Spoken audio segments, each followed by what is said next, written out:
On last lecture, we have discussed about data collection and types of data, or you can say classification of data. Now, today I am going to discuss another topic, which is data representation. So, what is the data? Data is the information collected on specific characteristics of each subject or group. That means the relevant information which is related to some study and collected on some specified characteristics of subjects. Subjects may be individuals, persons, any thing or items, anything may be considered as subject. So that information is called as data. And data collected on some variable through open-ended questions. Open-ended, that means we not give options. Whatever person want, he can write. And if we want to collect the data on age or anything, that he can mention in numbers it. So after collecting, when we try to write these data, then they will look like this example. That is, some values should be represented. That is 43, 34. It is the data of age. So age of first person is 43, of second person is 34, then age of third person in the study is 43, fourth person is of age 32, fifth person is of age 87, and so on. But what this data signifies, how we represent it to the others, so that they can understand the data easily. So for making understandable the data, we use the data representation. Also, we want to hide the data because we never want that other persons use the data collected by me for their purpose without my permission. So in that situation, we also hide our data from the other persons. So in that situation, also data representation is more useful. So how data can be represented? Data can be represented using by three methods. One is called as tabular representation, other is called as diagrammatic representation, and third one is called as data summary. Today I will discuss only two methods, which are tabular representation and diagrammatic representation. So for tabular representation, we use one quantity which is called as frequency. Frequency is the count, that is a number of times a particular value occur. That is, if 43 in data occurs 5 times, then its frequency will be 5. So you can see the number of times a particular value, a set of values occurs into the data is known as frequency. If we consider a range of value, that is a set of value, then that is called as interval. And if we take a particular value, then that is called as observation. And the number of times that observation or that interval occurs, then that count is called as frequency. For example, number of male persons in the data will called as frequency of males. Similarly, if in data we take the literacy of individuals, then number of illiterate persons will be called as frequency of illiterate persons in the data. So tabular representation. The tabular representation, we use basically three methods. One is called as frequency table, other is called as using class frequency table using class interval, and third one is called as contingency table. So in frequency table, the data is represented into two or three columns. First column shows the value of the measurements, that is observation. Second column represents the frequency of the value, and third column represents the percentage of data covered by that value. Third column may be included and may not be included. It is as per our requirement. But first two columns are compulsory for representing the data into the form of frequency table. It is an example of frequency table. Here you can see education, illiterate, primary, high school, inter, and higher than inter. These are the 5 categories and data is of ordinal type. And frequency of illiterate person is 25. Frequency for primary individual, primary is 35. Frequency for high school is 75. For inter it is 50, and for more than inter it is 15. That means we have 25 individuals in our sample which are illiterate. 35 persons in the sample are educated up to primary. 75 persons are educated up to high school. 50 persons are educated up to inter. And education of 15 persons in the sample is more than inter. Similarly, in percentage, it can be easily calculated the percentages. Sum all the frequencies first and then divide individual frequency by total frequency. That means 25 plus 35 60, then 150, that is the here total will be 200. So we divide frequency by 200 and multiply by 100, then we will get percentage. That is 25 upon 200 into 100, that is 25 upon 2, which will be 12.5.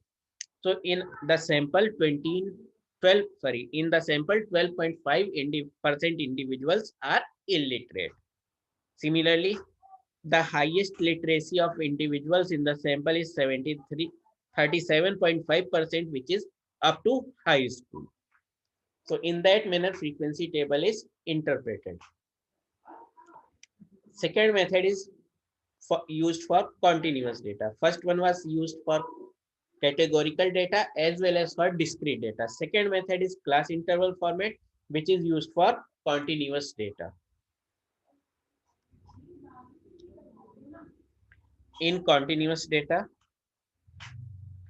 we represent two columns, first or three columns. In first column, we write the class intervals, and in second column, we write the frequency.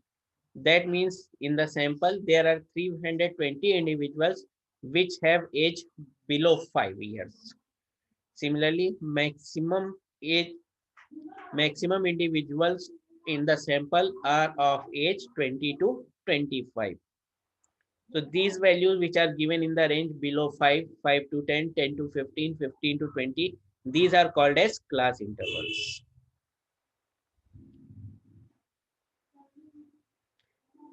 How these class intervals are constructed? So for construction of class interval, following steps are used. First step is to find the maximum and minimum quantity in the data. Then second step is to calculate the range. Range is obtained by subtracting minimum from the maximum. That is, range is equals to maximum minus minimum. Third step said compute the number of class intervals, or you can say number of classes, which is denoted by K. That is obtained by using the formula K is equals to 1 plus 3.322 log 10 base n, where n is the number of observations or number of individuals in the sample, or you can say the sample size. Step 4, compute the width of class interval. Width of class interval is denoted by small h. So small h is nothing but the range divided by number of classes. R denotes range. So number class width is range upon number of classes. Then class intervals are constructed, minimum to minimum plus h. Then minimum second interval will be minimum plus h to minimum plus 2h. Third interval will be minimum plus 2h to minimum plus 3h, and so on.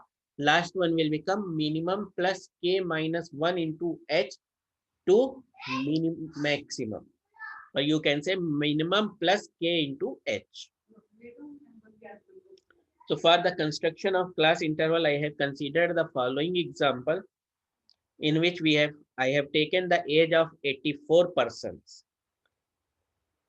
So here you can see the minimum of these observations is 2 and maximum of these observations is 87.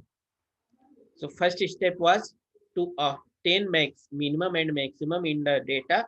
So minimum and maximum in the data are 2 and 87 respectively. Then in next step, I have calculated range. Range is nothing but the maximum minus minimum, that is 87 minus 2, that will give 85. Then in third step, number of class intervals is calculated. By mistake here it is written as h, it should be k. So number of observations are 84. So the number of classes will be 1 plus 3.322 log 10 base n, that is n is 84. So it will become 1 plus 3.322 log 10 base 84. The value of log 10 base 8, log base 10 84 is 1.925. So it will become 1 plus 3.322 into 1.925, which will give 1 plus 6.39. That is 7.39. So the quantity if occurs, that is if number of classes occurs in the decimal, these are rounded up. Generally in mathematics, if it is below 0.5, we take the smaller value. If it is above 0.5, we take the higher value. But here we take higher value if it is larger than the integer. If it will 7.1 or 7.2, that then it will be 8. And if it will be 7.8 or 7.9, then it will also taken as 8. Then next step said to calculate the width of class interval. So width of class interval will be range divided by number of classes. That is h is equals to r upon k, which will become 85 upon 8, which will give 10.625. So we can round up it or we can take as it is. I have taken it as it is. That is 10.625. Now the classes would be constructed and frequency is to be counted. So the classes will be minimum to minimum plus h, that is 2 plus 2 to 2 plus 10.625, which will give 2 to 12.625. Then next interval will be 12.625 to 23.250 and so on. So in last step we get 65.750 to 87. By mistake here it is not 87 is mentioned, but last interval will be 65.75 to 87. Then we start using tally mark. Tally mark are standing lines which can be marked in following manner. So here you have to remember, I am going column wise. First observation is 43, second is 34, third is 43, fourth is 32, fifth is 87. So when we use telemark, first one was 34. 34 lies between 33.875 and 44.5. So first telemark occur here, that is in this place. Second observation was 34. First was 43, second is 34. 34 also lies in the same range. So second telemark also occur in the same row. Third observation was 43. Third mark will be here. Fourth observation was 32. 32 lies between 23.250 to 33.875.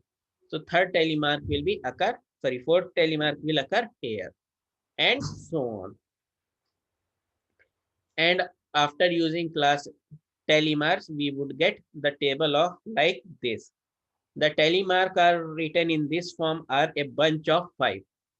That means 4 standing lines and fifth one will be slanting.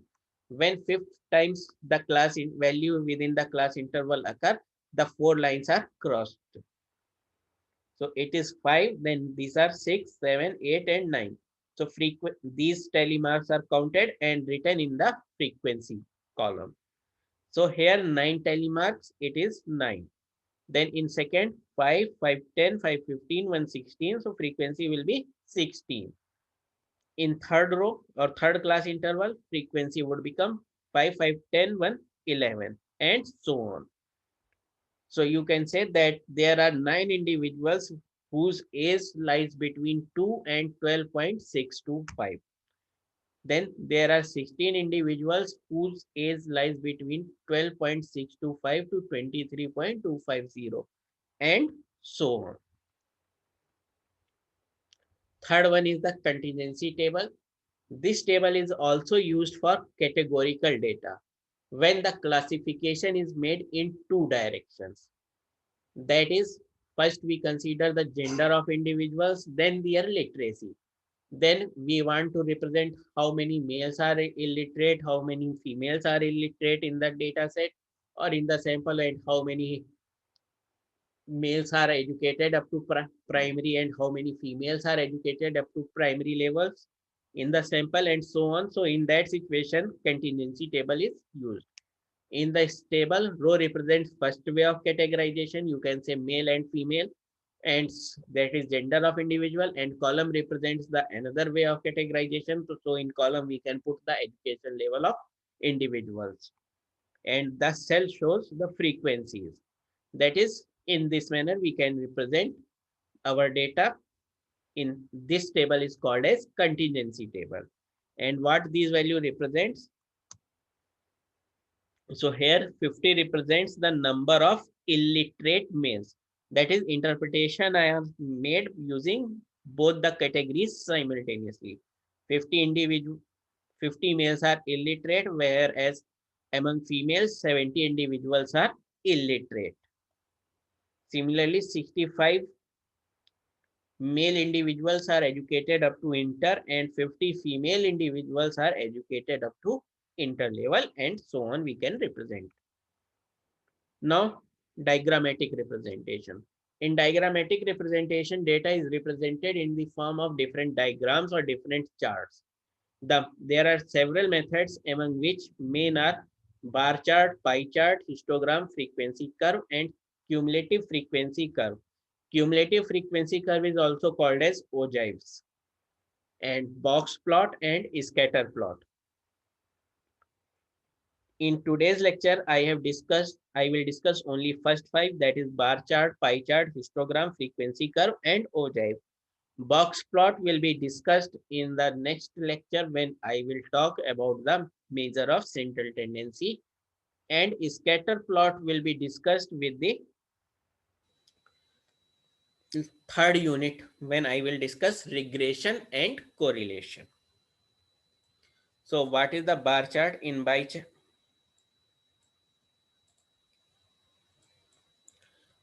chart, we represent the qualitative data or discrete data. In bar chart, bars of equal width are made. The height of bars represent the frequencies of the categories. Generally, two bars should be placed at some distance. There are different type of bar charts which that are simple bar chart, multiple bar chart, and subdivided bar charts. Generally, bar charts are used when we talk about the frequencies, that is count, which can be added up. Sorry, which cannot be added up. That means we cannot sum the values of categories generally. For example, the following data shows the money spent by a company on different heads while manufacturing a product. Represent the data with the help of suitable diagram. So this it is the data in which company require different type of materials and their costs or their money involved. So raw material, its value is rupees 150, labor required rupees 100, power, that is electricity, required rupees 75, cost for advertisement is 25, and other charges are 50 rupees. So we can add these values, but these cannot be added up or these cannot be summarized in one. So these are represented with the help of bar chart. So in bar chart, on the x-axis or horizontal axis, generally we represent the categories. That is items, or you can say different threads in which money is spent. So first one is raw material, second is labor, third is power, fourth is electricity, and fifth is other charges. And on vertical axis, we represent the quantity or frequency. Here, the quantity is mentioned is instead of frequency. So for such type of data, we can also use the bar representation where values are mentioned. So height will be of this bar will be equal to the quantity, that is 150. Here I have marked the categories at the values at the distance of 20 units, that is 0 to 20, 20 to 40, 40 to 60. So 150 lie between 140 and 160, so height will be this one. Similarly, labor requires 100, so it will be equals to this 100. Height will be equal to 100. Similarly, 75 lies between 80 and 60, some much near to 80. Its height will be this one. So in that manner, we can represent the data using bar chart.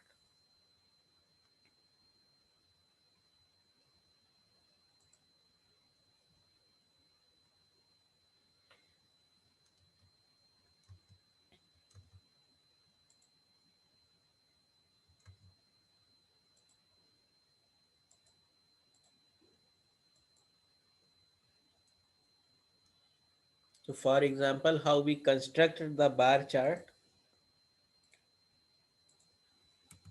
we can construct bar chart using manually or by Excel.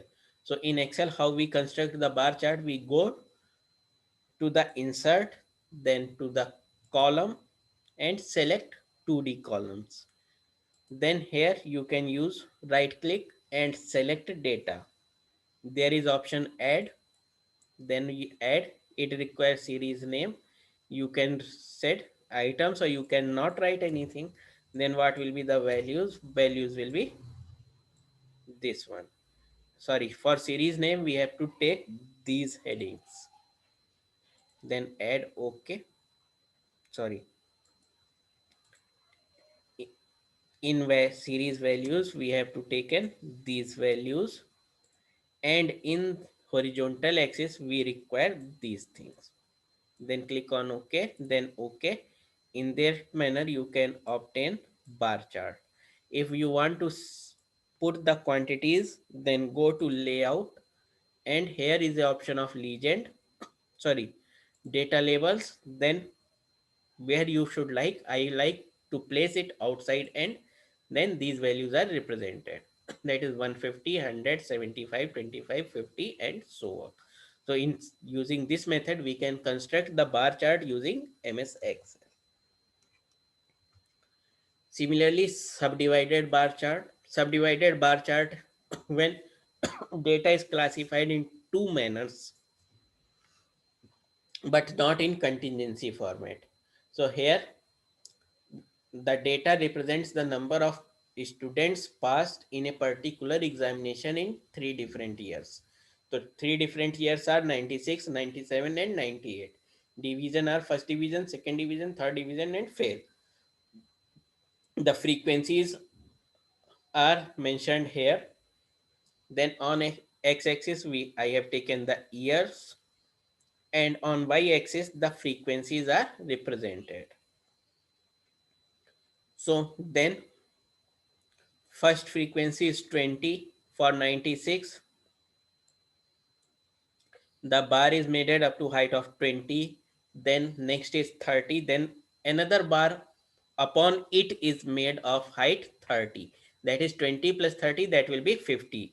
So total height of bar will become 50. Then next will be 40. 40 is placed upon this. So 50 plus 40, that is 90. Then 10 individuals are fair. Then 10 are placed and upper side, that is up to 100. Similarly, next bar is can be placed and third bar can be also placed.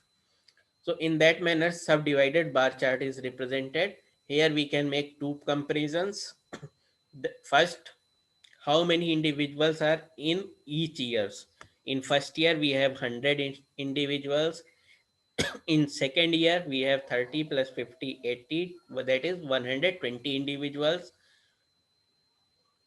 And on third year we have 150 individuals in the particular examination.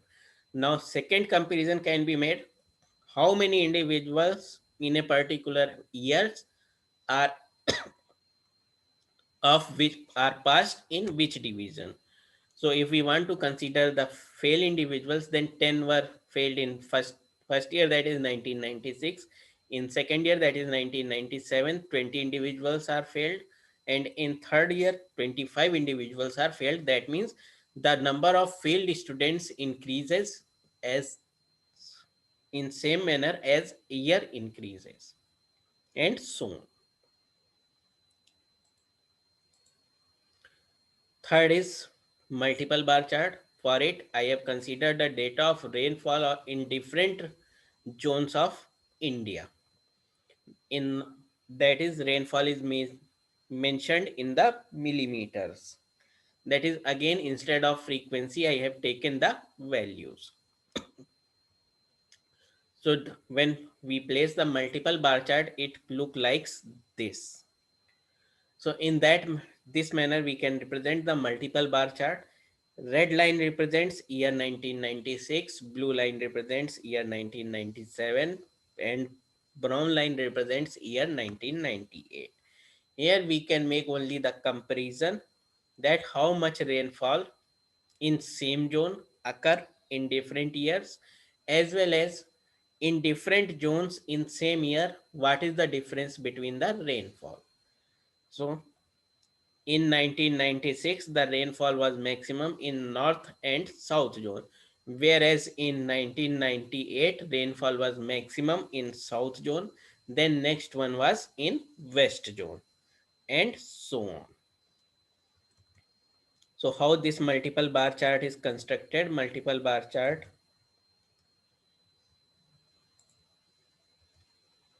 can be represented.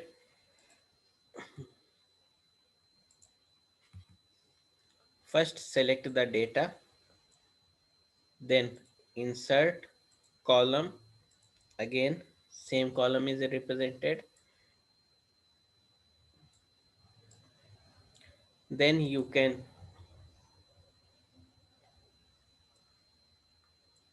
edit the data.